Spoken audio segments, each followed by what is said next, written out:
भारतीय जनता पार्टीचं राम शिंदे साहेब तुम आगे बढ़ो, हम तुम्हारे साथ हैं, राम शिंदे साहेब तुम आगे बढ़ो. हम तुम्हारे साथ हैं. प्रथम भारतीय जनता पार्टीवर प्रेम करून इथे स्वयंस्फूर्तीने आलेल्या सर्व कार्यकर्त्यांचं आणि पदाधिकाऱ्यांचं मी मनापासून आभार मानतो. तसेच यांची म्हणणे ऐकून घेण्यासाठी जे पत्रकार बंधू इथे आलेत त्यांचं सुद्धा मी मनापासून आभार मानतो. काल जी पत्रकार परिषद झाली रोहितदादा पवारांच्या सांगण्यावरून, त्या पत्रकार परिषदेला उत्तर देण्यासाठी आज परत एकदा भारतीय जनता पार्टीच्या वतीने रत्नापूर येथील सर्व प्रमुख कार्यकर्ते पदाधिकारी यांच्या मार्गदर्शनाखाली आम्ही इथे जमलेलो आहोत. तरी आमच्या सगळ्या गावकऱ्यांचं असं म्हणणं आहे की त्यांनी जी पत्रकार परिषद घेतली त्या पत्रकार परिषदेमध्ये जे माणसं त्यांनी दाखवले त्यातील फक्त 2च माणसं आमच्याकडे पक्षप्रवेशासाठी आले, तेच तिकडे त्यांनी दाखवले. ते आम्ही बोलवलेले नव्हते. ते संतोष गव्हाळेंच्या प्रेमा खात्याच्या कार्यक्रमाला आलेले होते आणि संतोष गव्हाळेंनी सांगितलं की त्यांचा पक्षप्रवेश करून घ्या. आम्ही त्यांना विचारलं की बा तुमचा पक्षप्रवेश करायचा का, तर त्यांनी सांगितलं की आमचा पक्षप्रवेश करायचा आहे. त्यानंतर आम्ही जी 15 जणांची यादी होती त्यातले आमचे फिक्स 13च होते. 13चे 13 आता उपलब्ध आहेत. तुम्ही म्हणला होतात मागच्या पत्रकार परिषदेमध्ये विकास मोरे, तुम्ही म्हटलं होतात मागच्या पत्रकार परिषदेमध्ये की माझ्याकडे निधी आणायचं स्केल आहे. आत्ता बोलले ते मी 3 बंधारे राम शिंदे साहेबांकडून घेतले. तुमच्याकडे स्केल आहे. 5 वर्ष रोहित दादा आमदार होते, तुम्ही रत्नापूरसाठी कोणता निधी उपलब्ध करून आणला हे दाखवून द्यावं माझी विनंती आहे त्यांना. तर मला असं त्यांना सांगायचं आहे की तुमच्यात विरोधी धमक आहे ना, तर तुम्ही मतदाना दिवशी गावात थांबू नका. तुम्ही विकास केला म्हणताना तर थांबू नका आणि गोरगरिबांना असं छळू नका. दुसरी गोष्ट काय, त्यांना कॉल करून सांगू नका की धमक्या देतात. असे प्रकार घडू नये असं मला वाटतं. तुम्ही तालुक्याच्या पातळीचे नेते आहेत, ज्येष्ठ नेते आहेत, लोक तुम्हाला मानतात आणि तुमच्याकडून ह्या अपेक्षा आमच्यासारख्या कार्यकर्त्याला शोभत नाहीत. आमच्या नेत्यांनी, कोणत्याही नेत्यांनी दमबाजी केलेली नाही गावामध्ये, ना तालुक्यातल्या नेत्यांनी तिथे राजकारण केलं नाही. हीच लोक, ही आमच्या गावातले दोन्ही नेते गावातच राजकारण करतात, पाडापाडीचं राजकारण करतात आणि गरीबाला त्रास देतात. ह्याच्यामुळे गरीबाचा जीव जातोय. वैयक्तिक पाहायला गेलं तर मला 4 कॉल आले बारक्या नेत्याचे, तर मला फोन आले, तुला ठोकून काढीन, तू बोलू नको, तू प्रत्येक ह्याच्यात सारखं पुढं करतोय, भाजपमध्ये हिंडतोय. अजिबात हिंडायचं नाही. परंतु मी त्यांना तुमच्या माध्यमातून सांगू इच्छितो की तुमच्या पोकळ धमक्याला मी घाबरणारा नाही काय. आणि इथून पुढे जर तुम्ही मला धमक्याचे प्रकार केले तर तुम्हाला तसेच उत्तर मिळतील. या ठिकाणी मी एवढं बोलून नमस्कार. मागच्या आठवड्यामध्ये रत्नापूरमध्ये एक राजकीय भूकंप झाला अशी एक बातमी आली होती आणि त्या बातमीमध्ये राजू जगताप आणि राजू ढवळे ह्या 2 भारतीय जनता पार्टीच्या कार्यकर्त्यांनी राष्ट्रवादीमध्ये प्रवेश केला असं सांगितलं गेलं. त्यानंतर तिसऱ्या दिवशी राष्ट्रवादी शरदचंद्र पवार गटाच्या 14 कार्यकर्त्यांनी भारतीय जनता पार्टीमध्ये संतोष गव्हाळे यांच्या कार्यालयाचं उद्घाटन असताना भारतीय जनता पार्टीमध्ये प्रवेश केला. ते प्रवेश झाल्यानंतर जे रत्नापूरचे 2 महान नेते, मोठे नेते आणि एक सगळ्यात मोठे नेते म्हणजे जे जिल्हा परिषदेचे सभापती राहिलेले आहेत आणि दुसरे छोटे नेते जे पंचायत समितीचे सभापती होते, यांच्या पायाखालची वाळू सरकली आणि त्याच दिवशी त्यांनी गावामध्ये फोनाफोनी करायला चालू केलं. जे कार्यकर्ते आहेत त्यांना दमबाजी करायला चालू केलं. त्या 14 कार्यकर्त्यांमध्ये प्रत्येकाच्या घरी लोक पाठवली. त्यांनी सांगितलं की त्या कार्यकर्त्यांनी आम्हाला कुठलाही संपर्क केलेला नाही. पण जर संपर्क केला नसेल तर सूर्यकांत मोरे यांनी त्यांची कॉल हिस्ट्री जाहीर करावी की त्यांनी किती लोकांना फोन केले होते. पाहिजे तर जे लोक 14 लोकांनी प्रवेश केले होते त्यातले 4 लोकांना त्यांनी काल फेरप्रवेशासाठी आणलं होतं.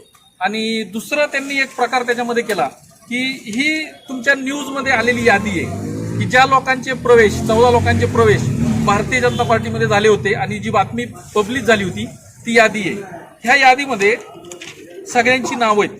तर काल सकाळी जो बाईट देण्याचा प्रकार झाला ह्याच्यामध्ये गणेश राजगुरू या नावाचा व्यक्ती आहे गावातला, की त्याने बाईट दिली. तर ह्या अख्ख्या यादीमध्ये गणेश राजगुरू ह्या नावाच्या व्यक्तीचा कधीही भारतीय जनता पार्टीत प्रवेश झालेला नाही.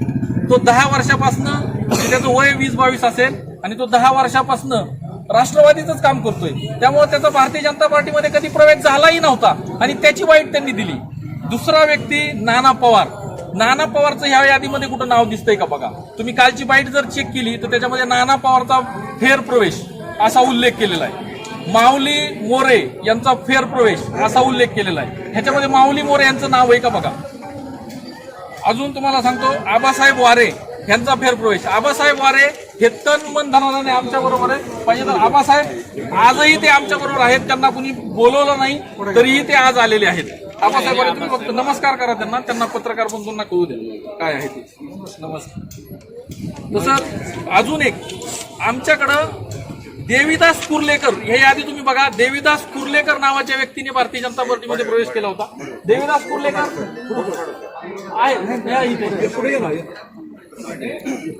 देवीदास कुर्लेकर नावाच्या व्यक्तीने प्रवेश केला.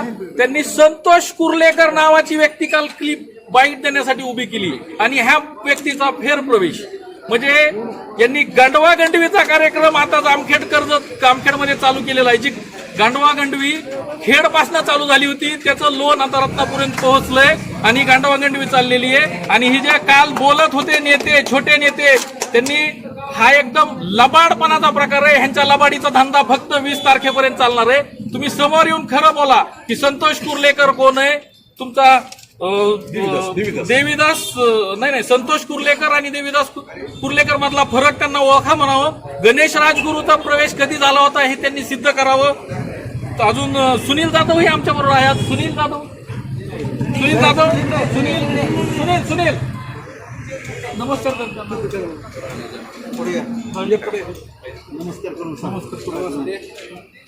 राजू जगताप कुठे आहेत. राजू आमदार दवाखान्यात. बर ह्या सगळ्या लोकांनी म्हणजे जबरदस्तीने यांना सकाळ संध्याकाळ दुपार फोन केले गेले. रात्री 10 वाजेपर्यंत फोन केले. लोकांना दमदाटी करण्याचा प्रयत्न केला. काही लोकांकडच्या क्लिप उपलब्ध आहेत. त्यांच्यावरती ठोकीन मारीन अशा प्रकारची जबरदस्ती करण्याचा ते प्रयत्न करतायत. तुमच्या जर एवढी धमक आहे आणि तुमचं जर एवढी काम करायची तयारी तर तुम्हाला ही वेळ काय येते. तुम्हाला गावामध्ये दिवसातनं 4 फोन काम करावे लागतात. बर त्यांनी मी मागच्या आठवड्यात सांगितलं होतं की गावामध्ये मोठ्या प्रमाणात दारू वाटप भाज्या वाटप पार्सल चालू आहे. त्याच्याबद्दल ते एक शब्दही बोललेले नाहीयेत. त्याच्याबद्दल त्यांनी बोलणं अपेक्षित होतं पण त्यांनी काही बोलता आलेलं नाहीये त्यांना. काल त्यांनी सांगितलं की रत्नापूरमध्ये बंधारे मीच आणलेत. लेणेवाडीपासून पिंपरखेडपर्यंत बंधारे का नाही झाले हे बंधारे सगळं माझं श्रेय. जरी खातं राम शिंदे साहेबांचं असलं मंत्री साहेबांचा असलं निधी असला तरी माध्यम मी होतो. ठीक आहे तुम्ही पाठपुरावा केला असं त्यांनी तुम्हाला सांगितलं पण खोटं बोलावं तर किती बोलावं. खोटं बोल पण रिटून बोल हा त्या माणसाचा धंदा आहे आणि ही दुकान फक्त 20 तारखेपर्यंत आहे. हे तुमच्या पुराव्यासाठी मी तुम्हाला सादर करतो. हे ग्रामपंचायतचं मागणी पत्र आहे. बंधाऱ्याचं मागणी पत्र आहे. हे 2012 मध्ये अशोक महारणावर सरपंच असताना त्यांनी हे मागणी केली होती आणि ते बंधारे नंतर बऱ्याच दिवसानंतर हे मंजूर झाले. हे पत्र तुम्ही पाहू शकता. याच्यात कुठेही त्या व्यक्तीचा उल्लेख नाही. फुकटचं श्रेय घेणं एवढाच त्या व्यक्तीचा धंदा झालेला आहे. हे तुम्हाला दुसरंही एक पत्र उपलब्ध आहे. तुम्ही तेही बघू शकता. खासदारांना सुद्धा एक पत्र दिलं गेलं होतं ग्रामपंचायतकडनं. त्यामध्ये तुम्हाला तुम्ही व्यवस्थित पाहू शकता. त्यांनी सांगितलं की रत्नापूरला जो काही निधी आला तो त्यांच्या माध्यमातून आला.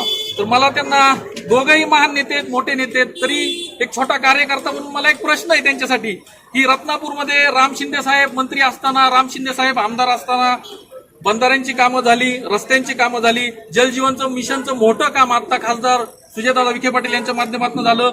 आमोरधाम सुशोभीकरणाचं काम झालं. जुना पाटोदा रस्त्याचे सीडीवर्कचे कामं झाले. वारे वस्तीवरचा रस्ता जो आहे पालकमंत्री फंडातनं झाला. मारुती मंदिराचा सभामंडप झाला. गंभीरे वस्तीच्या येडाई मातेचं मंदिर झालं. हे सगळे कामं प्राध्यापक राम शिंदे साहेब आणि खासदार सुजयदादा विखे पाटील यांच्या माध्यमातून रत्नापूरमध्ये झाले. यांनी 2019 पर्यंत हे भारतीय जनता पार्टीमध्ये काम करत होते. तोपर्यंत ही सगळे कामं झाले.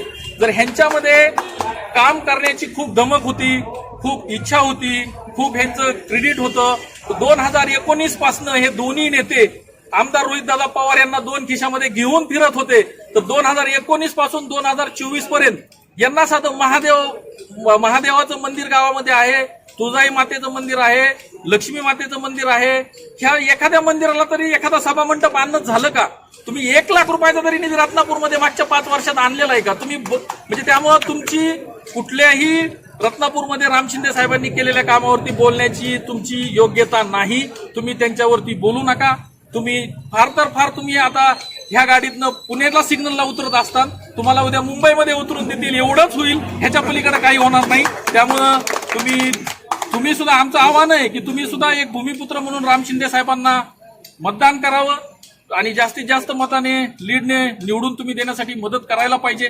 त्यांनी अजून एक सांगितलं की बाबा तुम्हाला 2 अंकी मतं सुद्धा मिळणार नाहीत, पण तुम्हाला मी म्हणजे तुम्ही इथलेच आहात पत्रकार मंडळी, तुम्हाला सगळं माहिती आहे. 1-1.5 वर्षापूर्वी रत्नापूरच्या ग्रामपंचायतची निवडणूक झाली. रत्नापूरच्या ग्रामपंचायतच्या निवडणुकीमध्ये जे जिल्हा परिषदेचे सभापती होते, मोठे नेते, त्यांचा एक पॅनल होता. आम्ही सर्वसामान्य कार्यकर्त्यांनी भारतीय जनता पार्टीच्या माध्यमातून एक पॅनल तयार केला होता आणि आमची समोरासमोर लढत होती. जे नेते काल बोलले की 2 अंकी मतं यांना पडणार नाहीत, तर मला त्यांना हे विचारायचं आहे की समोरासमोर आम्ही 2 गट होतो, आम्हाला त्यांना कमी पडतील, आम्हाला जास्त पडतील, किंवा आम्हाला कमी पडतील त्यांना जास्त पडतील, पण जे काही तुतारीला गावातनं मतं पडणार आहेत त्याच्यात तुमचे फक्त 1 अंकी मतं आहेत आणि तुम्ही ते 1 अंकीवरनं 2 अंकी कसे जातील ह्याच्यासाठी तुम्ही प्रयत्न करा. तुमची पात्रता तेवढीच आहे. तुम्ही 1 अंकीवरनं 2 अंकी कशी जातील, आणि ते जे काय आज गाजावाजा करतायत आणि गावभर फिरतायत त्यांची अपेक्षा एकच आहे की येणारी 1-2 वर्षामध्ये जेव्हा ग्रामपंचायतची निवडणूक लागेल त्यावेळेस मागच्या ग्रामपंचायतच्या निवडणुकीमध्ये राष्ट्रवादीच्या पुरस्कृत पॅनलमध्ये त्यांना 0 जागा मिळाल्या होत्या. ऍटलिस्ट ह्यावेळेस एखादी जागा त्यांना मिळावी ह्याच्यासाठी हा प्रयत्न आहे, बाकी काही नाही.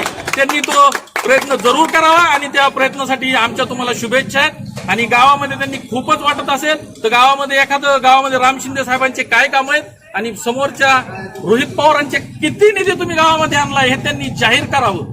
समोरासमोर आम्ही कुठेही चर्चेसाठी तयार आहेत, त्याची काही अडचण नाही. आणि दुसरं एक तुम्हाला खास सांगू इच्छितो की 14 जे प्रवेश ह्याच्यामध्ये झाले होते ह्याच्यामधले 2 लोक आज त्यांनी दमदाटी करून नेलेले आहेत, पण त्यांचाही काल मला फोन आला होता रात्री आणि दोघांचंही कॉल रेकॉर्डिंग पाहिजे तर मी तुम्हाला देऊ शकतो.